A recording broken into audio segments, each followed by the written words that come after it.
इसी जागरण मंच के तत्वाधान में आयोजित इस व्याख्यान के कार्यक्रम में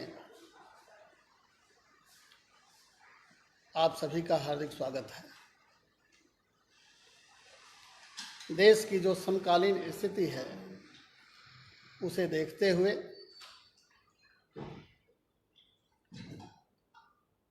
स्वदेशी जागरण मंच ने जो अभियान चलाया है वह स्वागत योग्य है। इस श्रृंखला में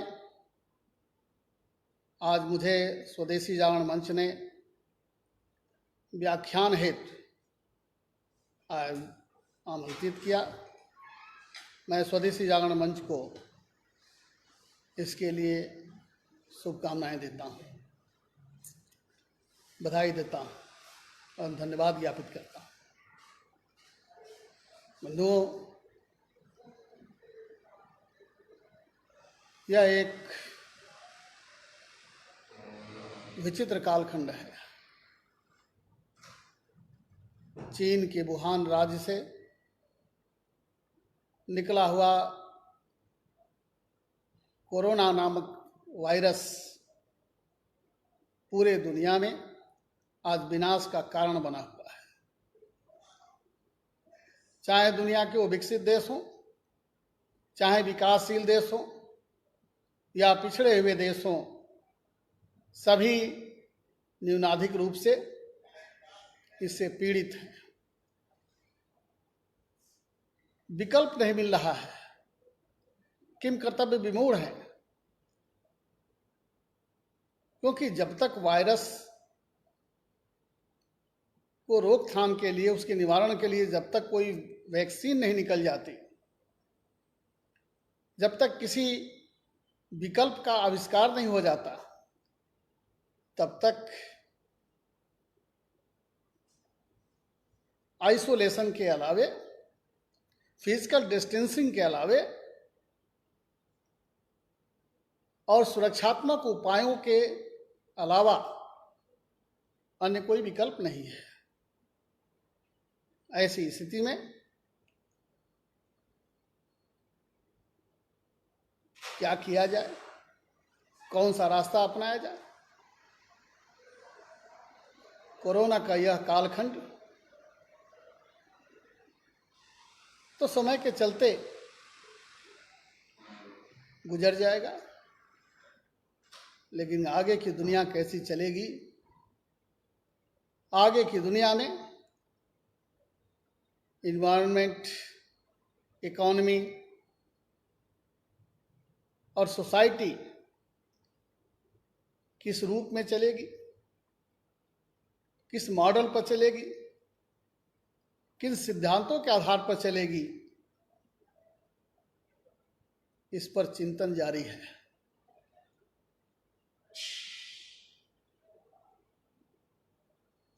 आज दुनिया के सारे देश इस बात पर लगभग सहमत हो रहे हैं, अपने अर्थतंत्र की दुर्व्यवस्था को देखकर, कि आत्मनिर्भर अर्थतंत्र होना चाहिए। अमेरिका जैसा देश का प्रेसिडेंट ट्रंप जैसे व्यक्तित्व भी यह कहने लगे हैं कि हमको नए आर्थिक चिंतन की ओर बढ़ना पड़ेगा, जिसमें स्थानीयता का और आत्मनिर्भरता का अवलंबन लेना होगा। जो आज वह कह रहा है वह भारत पहले से करता रहा है। अभी भारत के इस कालखंड में अपने प्रभावी संदेश में आत्मनिर्भर भारत किया था।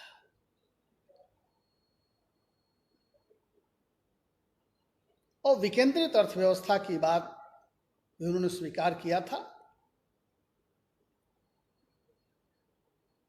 और अब उसको वह अपरिहार्य बता रहे हैं कि देश को एक स्थायी विकास चाहिए, सस्टेनेबल डेवलपमेंट चाहिए,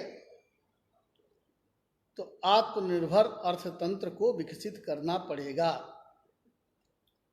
हर गांव को स्वावलंबी बनाना, हर व्यक्ति को स्वावलंबी बनाना, यह हमारी प्राथमिकता होगी। जो आज पूरा विश्व बोल रहा है, जिस चिंतन फलक की ओर विश्व झुक रहा है, स्वदेशी जागरण मंच पहले से स्वदेशी की बात कहता रहा है। आज के लगभग 200 साल पहले भारत का अर्थतंत्र आत्मनिर्भर था। दुनिया भर के मार्केट में भारत से सामान जाता था और दुनिया के देश इसका सामान खरीदते थे। आज स्थिति उल्टी हो गई है। आज दुनिया के अन्य देशों में सामान बनते हैं और भारत में बिकते हैं। कभी भारत का विश्व के व्यापार में हिस्सा 33% का था ब्रिटिश कालखंड में। अब वह स्थान निर्यात की जगह आयात ने ले लिया है।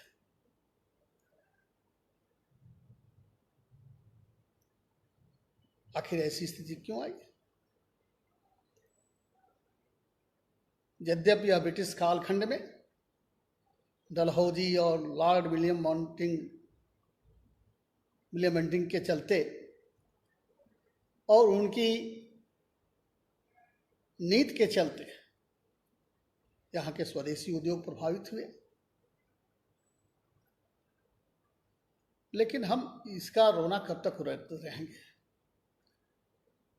हमको अब अपने संसाधन, अपनी तकनीक, अपना पौरुष, अपना बल, अपनी एथिक्स को लेकर के एक जीवन शैली विकसित करनी होगी। एक ऐसी शैली जिसमें इकोनॉमी भी सुरक्षित हो, इकोलॉजी भी सुरक्षित हो, सोसाइटी भी सुरक्षित हो, और ये तीनों एथिक्स के आधार पर संचालित हो। एक ऐसे अर्थतंत्र की जरूरत है, और यदि इसे संचालित करना है तो भारत की सोच, भारत की परंपरा, भारत की कल्पना और भारत की विकास की सोच को प्रमुखता देनी पड़ेगी। आज हम इसी विषय पर चर्चा करेंगे कि आखिर भारत को आत्मनिर्भर बनाने, भारत को स्वावलंबी बनाने के लिए भौगोलिक आधार क्या है। किसी भी देश का विकास वहां पर उपलब्ध संसाधनों के आधार पर होगा। आयातित संसाधनों के आधार पर, आयातित पूंजी के आधार पर, आयातित तकनीक के आधार पर अस्थायी विकास नहीं हो सकता। यह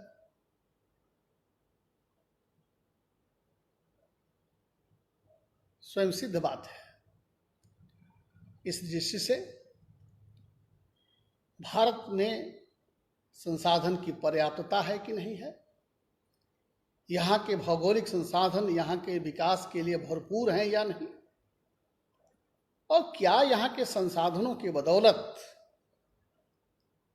भारत को एक आत्मनिर्भर देश, एक स्वावलंबी देश, एक निर्यातोन्मुख देश बनाया जा सकता है यदि हम इसके संसाधनों को देखें, इसके प्राकृतिक संसाधनों को देखें, इसके मानव संसाधन को देखें,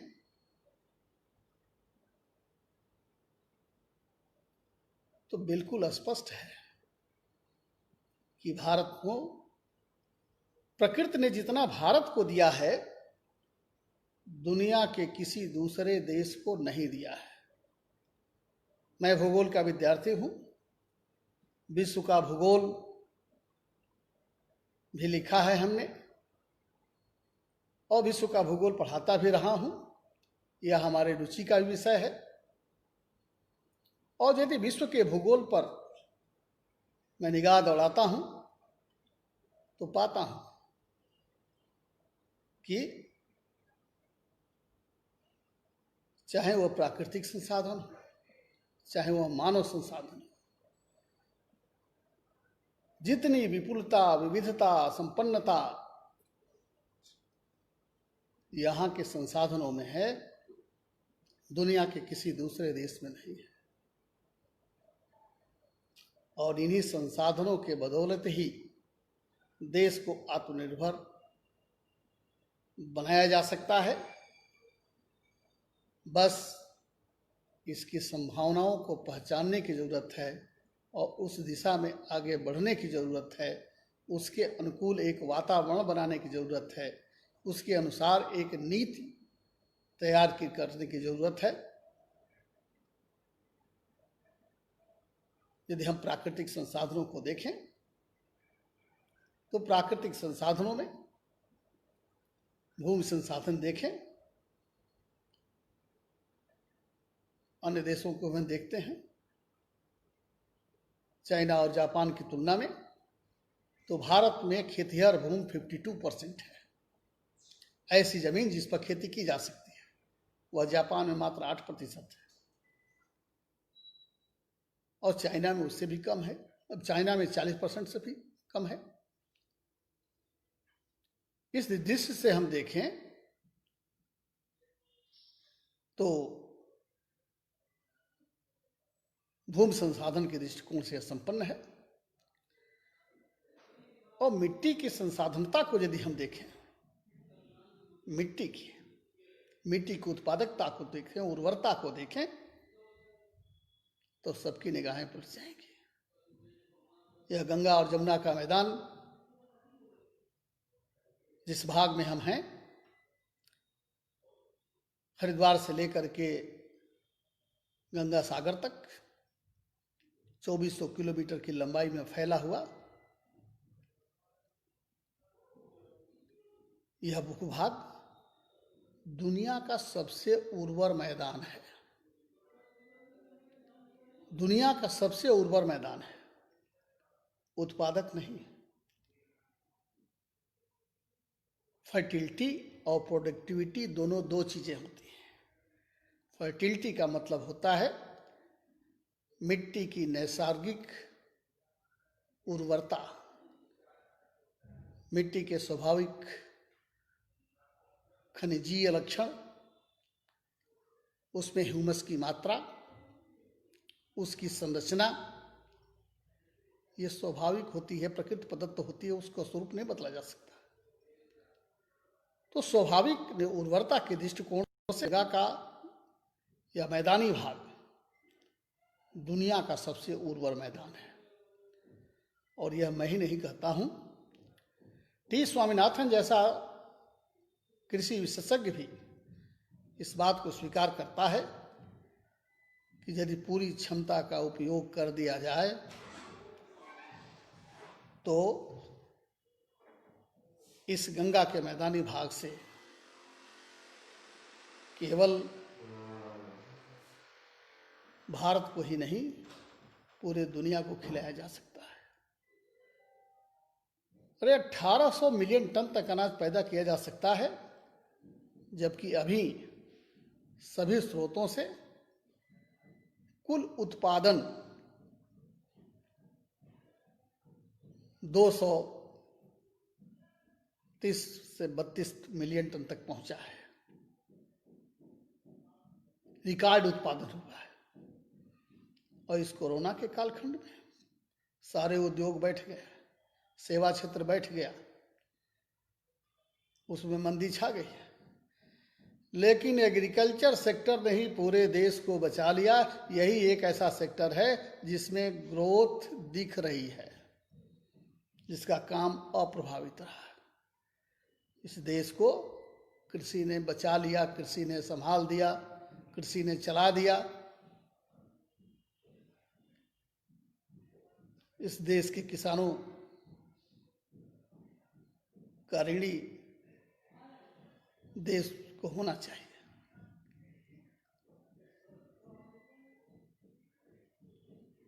तो कहाँ 230 मिलियन टन और कहाँ 1800 मिलियन टन,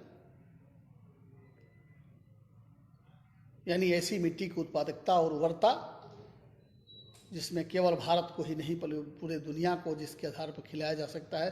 पूरा अभी देश एक ओर है। उत्पादन के लिए हमें औद्योगिकरण के लिए खनिज संसाधन चाहिए, और खनिजों के दृष्टिकोण से देखें तो भी यह संपन्न है। दुनिया का ऐसा कोई खनिज नहीं है, चाहे कोयला हो, लोहा हो, यूरेनियम हो, रेडियम हो, थोरियम हो, क्रोमियम हो, मैग्नीज हो, बॉक्साइट हो, सारे खनिज पाए जाते हैं। शक्ति के स्रोत के रूप में कोयला है। पेट्रोल नहीं मिला। पेट्रोल कम है। जितना पेट्रोल पैदा होता है उससे केवल साल में 100 दिनों का खर्च चलता है। बाकी 265 दिनों के लिए पेट्रोल बाहर से मंगाया जाता है।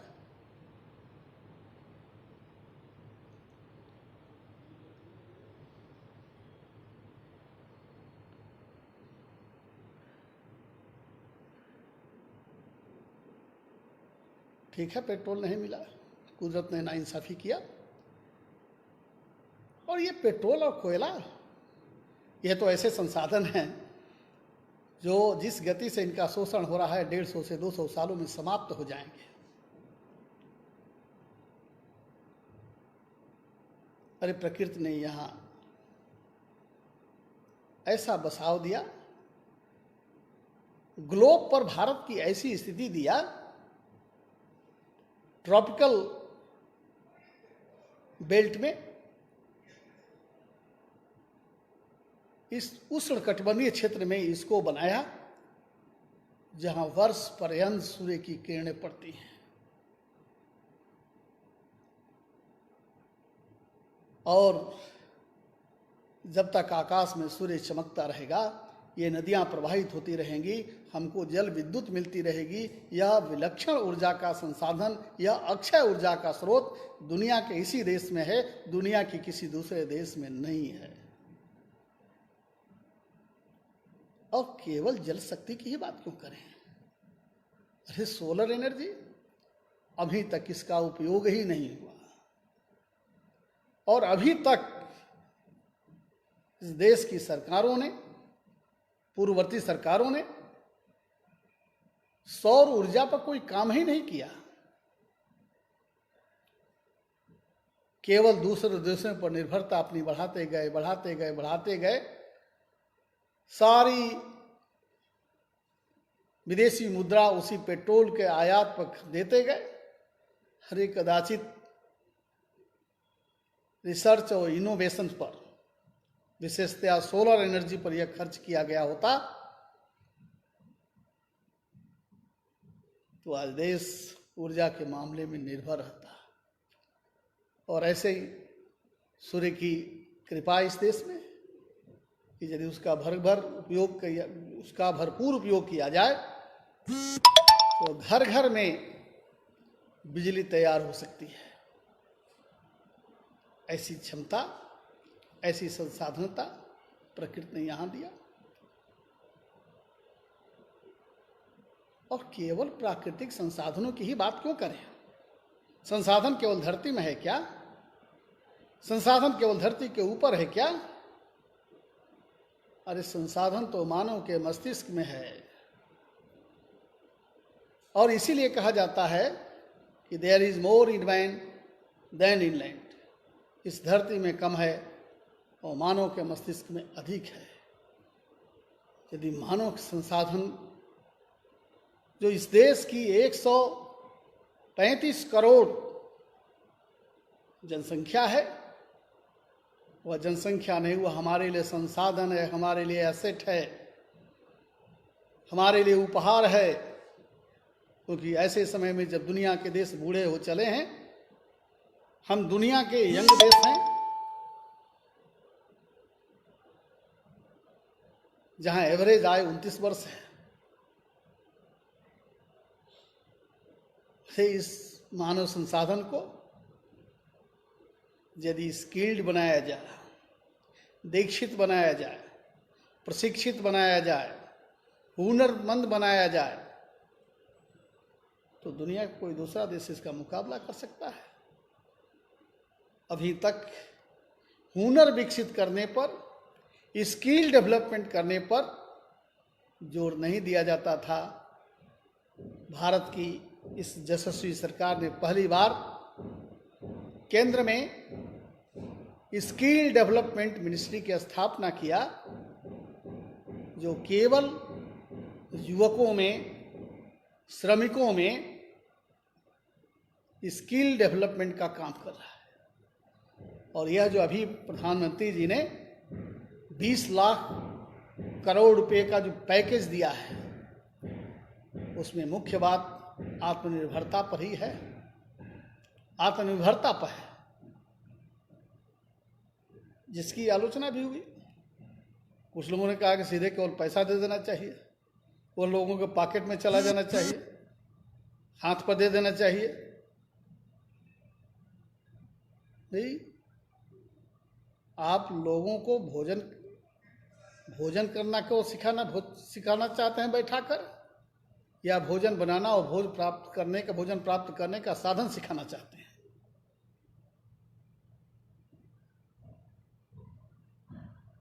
किसी को खैरात देना चाहते हैं या किसी को खैरात देने लायक बनाना चाहते हैं?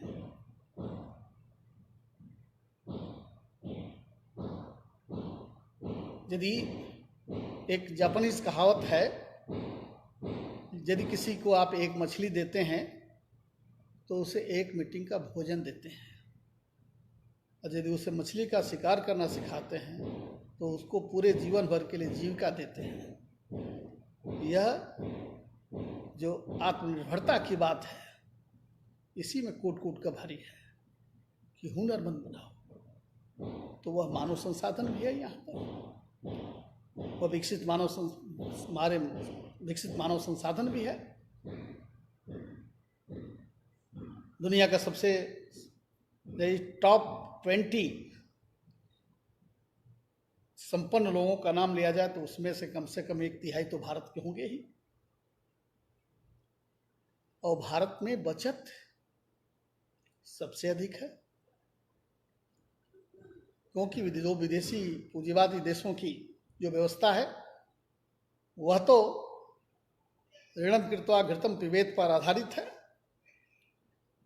लेकिन हमारे यहाँ एक मजदूर भी यदि है तो अपने भविष्य के लिए, अपने बच्चों के लिए, अपने बच्चों के दायित्व को निभाने के लिए कुछ न कुछ बचत करता है। वह बचत की प्रवृत्ति है। तो वैसा मानव संसाधन भी है। तो चाहे वह प्राकृतिक संसाधन हो, चाहे वह मानव संसाधन हो, दोनों के दृष्टिकोण से यह भारत दुनिया का विलक्षण राष्ट्र है। और इसकी संपन्नता, विलक्षणता और विपुलता को देख करके तो मैं तो दावे के साथ यह कह सकता हूं कि प्रकृति ने भारत को जितना कुछ दिया है वह दुनिया में किसी को नहीं दिया है। मैं तो यहां तक भी कह सकता हूं कि दुनिया में जो कुछ भी है और भारत में है, और जो भारत में है वह दुनिया में कहीं नहीं है। संसाधनों के दृष्टिकोण से प्रकृति ने जो भारत को दिया है वो किसी को नहीं दिया है। लेकिन दूसरी तरफ क्या देखते हैं, दूसरी तरफ हम देखते हैं कि अभी भी लगभग 1/3 जनसंख्या गुणात्मक जीवन स्तर से वंचित है। एक गरिमामय जीवन जीने से वंचित है, चाहे आवास के मानक हो, चाहे हेल्थ के मानक हो, चाहे उपभोग के मानक हो, चाहे ऊर्जा उपभोग को मानक लिया जाए, सभी के दृष्टिकोण से वह नीचे है। साक्षरता के दृष्टिकोण से भी नीचे है।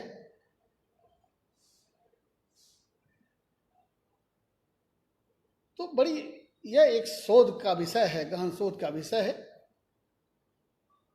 कि एक तरफ संसाधन की विपुलता, व्यापकता, विशालता, विलक्षणता, दूसरी तरफ निर्धनता, निरक्षरता और व्यवस्था का जीवन। आखिर ऐसा क्यों है?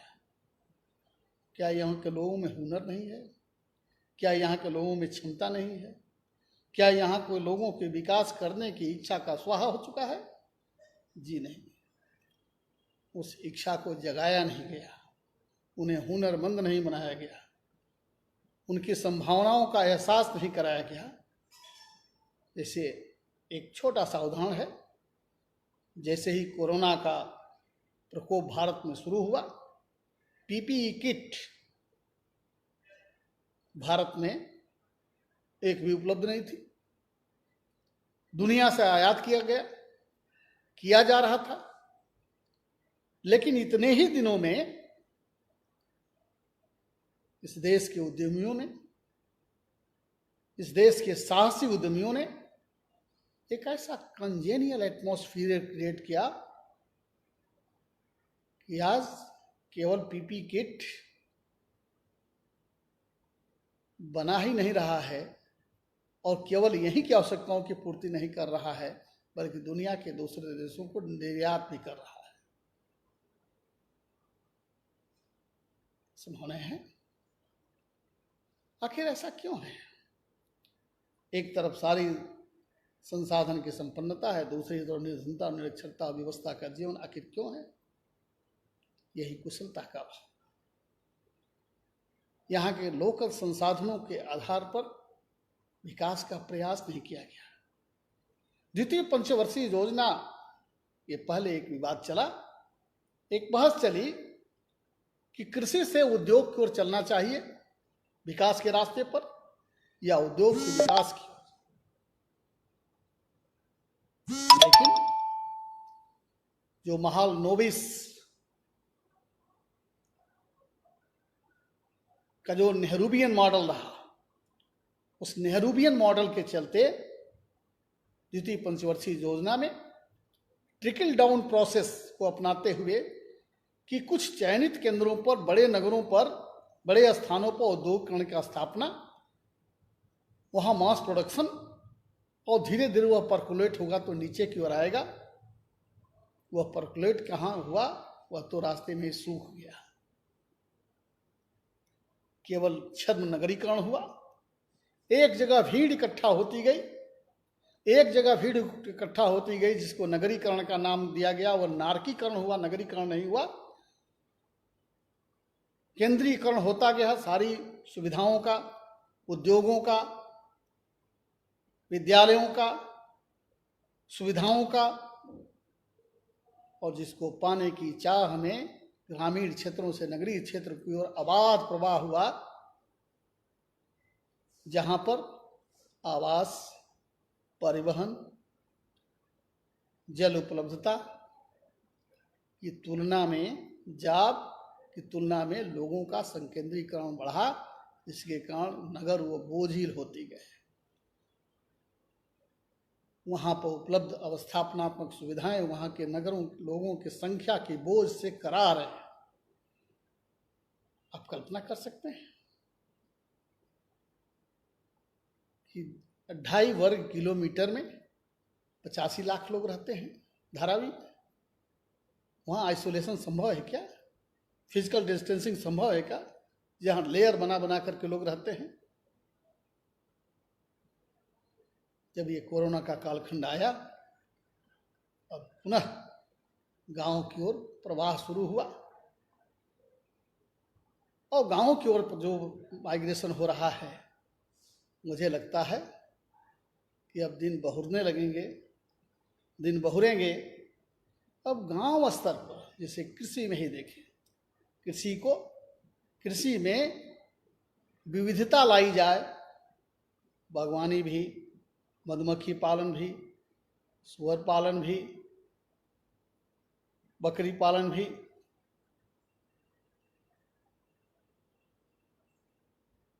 एग्रो फॉरेस्ट्री, सोशल फॉरेस्ट्री, इन सारे तत्वों को बढ़ावा दिया जाए तो, और लोगों को हुनरमंद बनाया जाए तो अब नई टेक्नोलॉजी का उपयोग करके वहीं से बैठ करके बड़ा से बड़ा काम हो सकता है। अब वह दिन आ रहा है कि नगर में से उद्योग सस्ते लेबर और सस्ते भूमि के तलाश में गांवों की ओर भागेंगे। अब पूंजी और पूंजीपति का दौड़ गांवों की ओर होगी। अब गांव का मजदूर उधर की ओर नहीं दौड़ेगा, और एक अभियान भी शुरू हो गया है कि स्किल्ड बनाओ और सुविधाओं का विकेंद्रीकरण करो। यह एक आह्वान भी शुरू हो गया है। मुझे लगता है कि अब गांव स्तर पर, जैसे आज़ादी के पहले ब्रिटिश कालखंड में गांव हमारे आत्मनिर्भर थे, और कहीं मैं पढ़ रहा था किसी इतिहास की बुक में कि 1800 के आसपास, 1850 के आसपास गांवों में केवल एक ही वस्तु का आयात होता था, वह था नमक। केवल नमक, बाकी चीजें सब गांव में बनती थी। गांव हमारा पूरा आत्मनिर्भर था। आज जरूरत है गांव में जो भी उपलब्ध संसाधन है, वहाँ का भूमि संसाधन, वहाँ के जल संसाधन, वहाँ के भूमि और जल को देखते हुए एक इंटीग्रेटेड वाटर एंड मैनेजमेंट की प्रोजेक्ट तैयार करते हुए फसलों का चयन किया जाए। किस मिट्टी में, किस भूमि में किस प्रकार की फसल होनी चाहिए, और फिर उसकी विशिष्टता के आधार पर उसका प्रसंस्करण या प्रोसेसिंग उद्योग, और लोगों को उसके लायक हुनरमंद बनाना। ये गांव स्तर पर शुरू हो, पहले माइक्रो लेवल पर, फिर मेसो लेवल पर, फिर मैक्रो लेवल पर। और उत्तर प्रदेश सरकार ने तो एक प्रतिमान स्थापित कर दिया है, 1 डिस्ट्रिक्ट 1 प्रोडक्ट। ये क्या है? स्वदेशी भारत का एक अभियान है। उस जिले की क्षमता को देखा जाए, उस जिले की संसाधनता को देखा जाए, उस जिले के उत्पादन की विशिष्टता को देखा जाए कि किस प्रकार के उत्पादन में वह विशिष्टता रखता है, उसके ब्रांडिंग किया जाए, उसको लोकल से ग्लोबल तक पहुंचाया जाए। तो स्वदेशी का मतलब ये नहीं कि गांव पर कोई चीज बनी तो उसको बाहर नहीं जाएगी।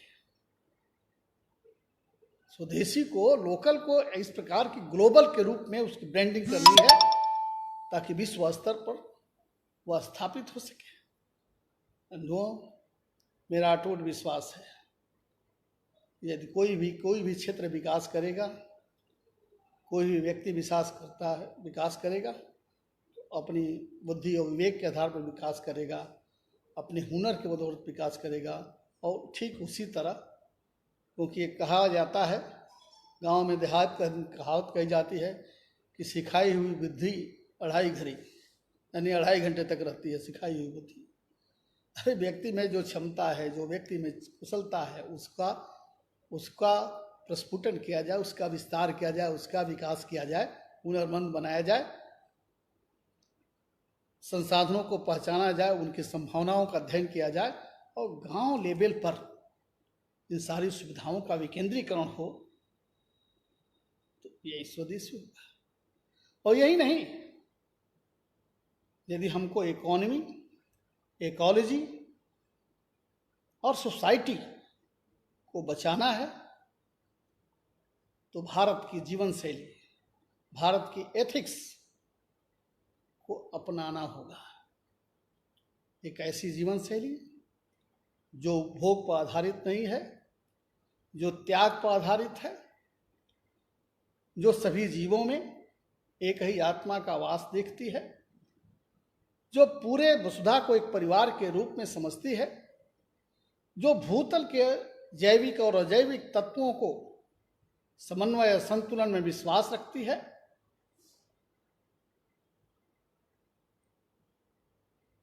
इस प्रकार की जीवन शैली को अपना करके अपने स्थानीय संसाधनों पर एक विकास का मॉडल तैयार करना, यही स्वदेशी का मूल मंत्र है। बंधुओं, मैं पुनः कहना चाहूंगा कि किसी भी देश का विकास किसी भी पौधे, जैसे किसी पौधे का विकास उसके तने को खींच करके नहीं किया जा सकता। पौधे के तने को खींच करके उसकी लंबाई को नहीं बढ़ाया जा सकता। जब भी पौधे का विकास होगा और पौधा विकसित होगा तो अपनी जड़ों से होगा। वह अपनी जड़ों से खुराक लेगा और जड़ों से खुराक लेकर के ही वह विकसित होगा।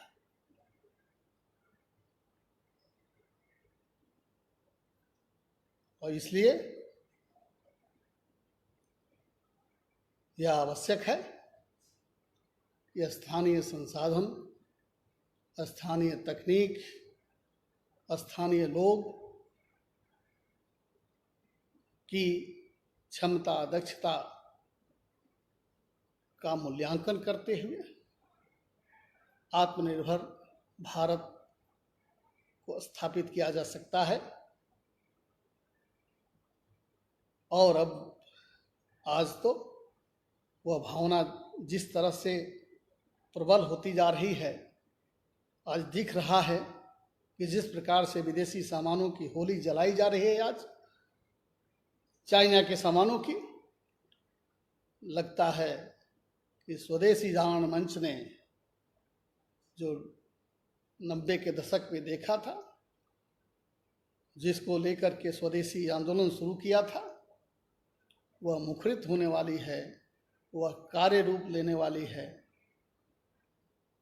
मुझे लगता है कि स्वदेशी ही वह विधा है जिसके आधार पर शाश्वत विकास हो सकता है। और शाश्वत विकास को शाश्वत जीवन शैली अपनाने की आवश्यकता है। बस इसी के साथ मैं स्वदेशी जागरण मंच के आयोजकों को साधुवाद देते हुए मैं अपनी वाणी को विश्राम देता हूँ। धन्यवाद। वंदे मातरम।